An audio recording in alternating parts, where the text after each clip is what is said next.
ये आपने अपनी किताब में भी इतिहासकार इरफान हबीब से जुड़े प्रसंग का, ये जो किताब आई है प्रभात प्रकाशन से, मैं हूँ भारतीय, कि इतिहासकार इरफान हबीब कहते हैं कि अलीगढ़ मुस्लिम विश्वविद्यालय की सभी समस्याओं का कारण के मोहम्मद हैं।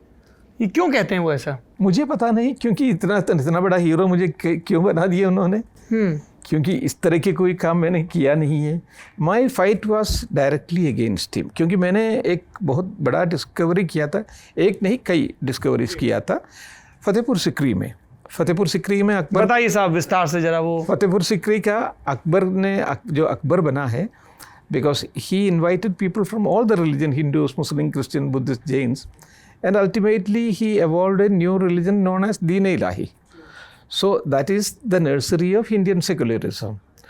तो वो कई हिस्टोरियंस जो ना, कई standing monuments of Fatehpur Sikri को ये इबादत खाना कहते थे। मतलब वो जो हम लोग फतेहपुर सीकरी में जाके स्ट्रक्चर देखते हैं, उनका महल देखते हैं, किला, तो अलग अलग जगहों को कहा जाता था कि ये वो इबादत खाना है जहाँ पे सभी धर्मों के गुरु आकर बैठते थे और बादशाह अकबर से चर्चा किया करते थे जी। और वहीं से फिर उन्होंने जो दीन इलाही की शुरुआत की, फॉर्मेशन हुआ। तो मेरे पहले कुछ और भी कॉलेज थे, उन लोगों ने भी ये कह चुके थे, नहीं ये वो जगह नहीं है, ये ज़मींदोश हो चुकी है, और अब जो ना वो बिल्कुल एकदम टिले जैसे है। दो और भी स्कॉलर्स कह चुके थे। तो मैंने भी उन्हीं लोगों को माना। मैंने कहा, मैंने पूरा जो ना एक्सप्लोरेशन किया। मैंने almost 10 years I worked in Fatehpur Sikri. Archaeological survey of India के लिए? नहीं, आर्कियोलॉजिकल सर्वे ऑफ इंडिया में नहीं थे, अलीगढ़ मुस्लिम यूनिवर्सिटी में थे। अच्छा। I was an archaeologist in Aligarh Muslim University. तो 10 साल तक मैंने पूरा इसका एक्सप्लोरेशन एंड एक्सकवेशन किया। And then I came to the conclusion that it is, ये जो बिल्कुल जो टीला जो है वही है इबादत खाना। इसी के नीचे खुदाई करेंगे तो इबादत खाना मिलेंगे। तो खुदाई हुई, खुदाई मैंने किया, निकला। हाँ निकला बिल्कुल जैसे। अच्छा, मुझे एक चीज़ और मिल गया। मैंने क्या किया है कि काफ़ी पढ़ते थे उस ज़माने में, क्योंकि इरफान हबीब से जो है मेरा लड़ाई चल रहा था, and I had to establish myself also. तो उसके लिए मैंने काफ़ी पढ़ता था। तो मैंने किया, एक बार जो है एक किताब है जिसको कहते हैं अकबरनामा। अकबरनामा का जो है ना एक पेंटिंग था, अकबरनामा पेंटिंग कहते हैं। ओके। तो उसमें there was a painting in which Akbar जो है ना क्रिश्चियन फादर्स को बुलाए थे, फ्रॉम रोम, इटली से भी, और ईसाई पादरी वहाँ से आए थे, रोम से आए थे, वहाँ से आए थे। हाँ, तो उन लोगों से जो ना अकबर जो बहस कर रहे हैं उसके एक पेंटिंग बनवाया था, जो अकबरनामा में है, वो पेंटिंग बनवाया था। And that painting, it is not in India now, it is in British museum में है। चोर हैं एक नंबर के सब, नहीं वो चलते हैं उस ज़माने में। तो no, it was actually Nadir Shah ने यहाँ से जो ना ये ले गया था, कोहिनूर के साथ जो ना ये किताबें भी ले गए थे वो। उसके बाद जो ना वो इंग्लैंड पहुँचे, तो वहाँ जो ना ये महफूज है, and that is a widely published painting also. लेकिन मैंने क्या किया, मैंने वो जो गौर से देखा, वो पेंटिंग जो गौर से देखा, ये जो टिले की बात जो मैंने कहा है, बिल्कुल उसी टिले की जैसे जो ना बिल्कुल एक बाउंड्री वॉल है, कुछ आर्चेस है, कुछ डोम्स है, वो मुझे नज़र आया। फिर मैंने कहा यही वही जगह है। अच्छा, उसमें एक पर्शियन में एक स्मॉल राइटअप भी था, अफराज़े बूद पादरी रदिल्फ दनीशराने नसारे। तो उनका नाम भी दिया था। क्या मतलब हुआ भाई साहब इसका? अफराज़े बूद पादरी मीन्स, पादरी मीन्स फादर्स। अफराज़े बूद पादरी रदिल्फ मीन रुडोल्फ अकोवेवा, उनका पूरा नाम है। लेकिन हिंदी में, मैंने उर्दू में, ये फारसी भाषा है, ये फारसी भाषा में जी। रदिल्फ दानिशराने नसारे, क्रिश्चियन इंटेलेक्चुअल्स।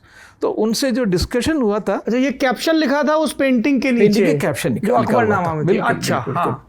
फिर उसमें एक बाउंड्री वॉल था, तो वो बाउंड्री वॉल जो ना वहीं नज़र आया।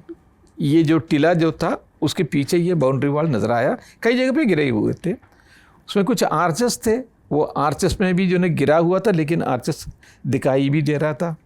पीछे एक डोम था, वो भी था। ये सब आपकी खुदाई में निकला? नहीं, ये सब जो ना ऑलरेडी वही जगह थे। ये that give me the clue, ये वो जगह हो सकता है।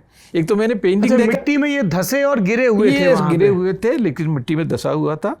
ये सब और भी लोगों ने देखा होगा, लेकिन उनको स्ट्राइक नहीं किया। जैसे प्रोफेसर नूरुल हसन साहब ने ये जगह देखा होगा जी, प्रोफेसर रिजवी साहब वाले प्रोफेसर नूर, या पहले जो एजुकेशन मिनिस्टर थे जी जी, रिजवी साहब जो है एक बहुत बड़े स्कॉलर थे, ए रिजवी, उन्होंने भी देखा है। विंसेंट फ्लिन ने देखा है, उसके स्मिथ ने देखा है, बहुत सारे अंग्रेजी जो स्कॉलर्स हैं, पर्सी ब्राउन ने देखा है।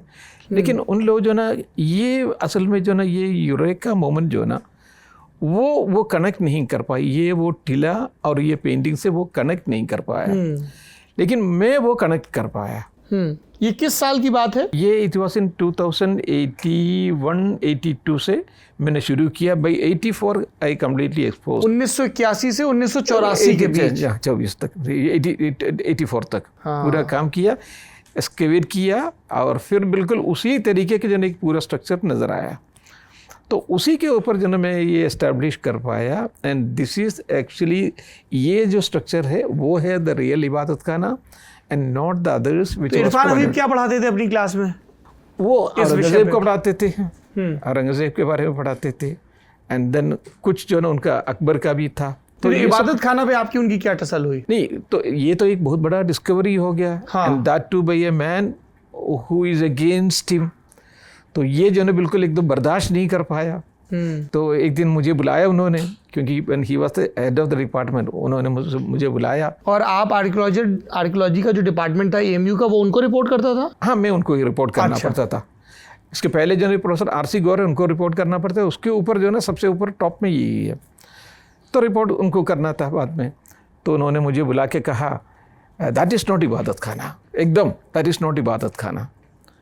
तो मैंने पूछा कि कौन सी इबादत खाने के बारे में आप बात कर रहे हैं? तो मुझसे कहा, the one which you had published in times of India. तो मैंने उनसे पूछा कि क्या आप आर्कियोलॉजिस्ट हैं? सो विक्रम जो ना उनको ये he was not expecting is, because he is my boss, और मैं इस तरीके के मस्कुलर जवाब दे देंगे ये वो शायद उम्मीद नहीं कर रहा था। तो उन्होंने कहा कि no, I may not be as good an archaeologist as you are. तो मैंने कहा, no, you are not at all an archaeologist. You cannot pass any, बैठ तो बात की बात है। Yeah, you cannot pass any judgment on archaeological things. वो आर्कियोलॉजिकल चीज़ें वो जानते भी नहीं थे, मुझे मालूम था, क्योंकि वो कोई साइट भी जो इसी तरीके से विजिट नहीं किया था। तो इसी तरीके वो तो हमेशा ये रहते हैं कि जो ना लोगों को जो ना बिल्कुल ठोस में लेना चाहते हैं। वो हमेशा उनका एटीट्यूड है। हाँ, बिल्कुल आप दम ये बिल्कुल एकदम फोर्सफुली करके जो ना आप जो ना ब्लैंक साइन करवा दी। फिर उन्होंने मुझसे कहा कि ये इबादत खाना नहीं है, ये तो लिख के दे दो। तो मेरे सामने जो है कलम भी दे दिया और जो है पेपर भी दे दी, ब्लैंक पेपर, इसमें लिख के दे दो। तो मैंने पूछा, have you given me anything in writing? तो I mean he had no answer. No, if you had not given anything in writing to me, then why should I give you anything in writing? तो वो एकदम होने के बाद जो ना then फिर मैंने कमरा बंद करके मैं बाहर निकल आया।